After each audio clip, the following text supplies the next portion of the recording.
Hello and welcome to Storytime with Teacher Beth. I'm Teacher Beth. Today we'll be reading Stand Tall, Molly Lou Mellon, written by Patty Lavelle, illustrated by David Cottrell. Stand Tall, Molly Lou Mellon. Molly Lou Mellon stood just taller than her dog and was the shortest girl in the first grade.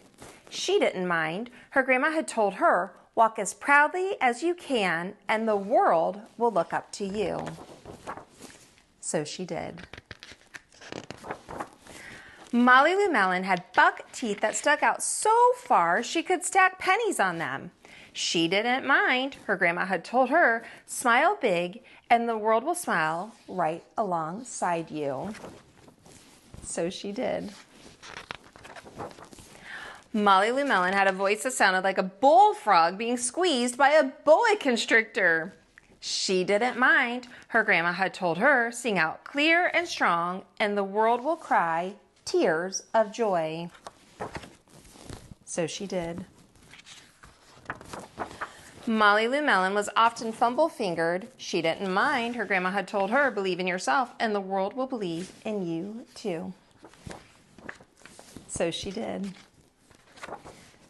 Then Molly Lou Mellon moved to a new town. She had to say goodbye to her grandma and all of her friends and start in a new school. On the first day of school, Ronald Durkin called her Shrimpo in gym class. When the game started, Molly Lou Mellon caught the football, ran under the legs of Ronald Durkin, and scored a touchdown. All the children thought, "Wow, she's good." And Ronald Durkin felt very foolish. On the second day of school, Ronald Durkin called her Bucky Tooth Beaver. Molly Lou Mellon took out her pennies, stacked 10 high on her teeth, and smiled as big as day.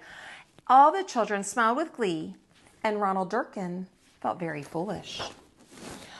On the third day of school, Ronald Durkin said, "You sound like a sick duck. Honk, honk." Molly Lou Mellon sang out a quack so clear and strong that it made Ronald Durkin somersault backwards, hit his head, and have to go to the nurse.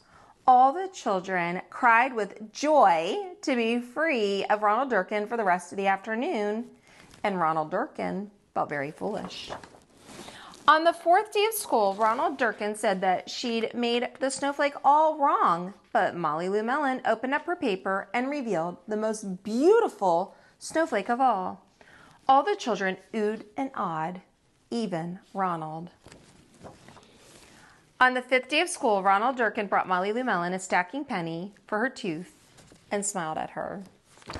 That night, Molly Lou Mellon took out a pencil and paper and wrote a letter to her grandma.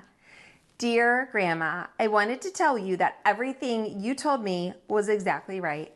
Love, Molly Lou Mellon." The end. If you enjoyed today's story, make sure you like, subscribe, and ring that bell, and I'll see you next time on Storytime with Teacher Beth. Bye.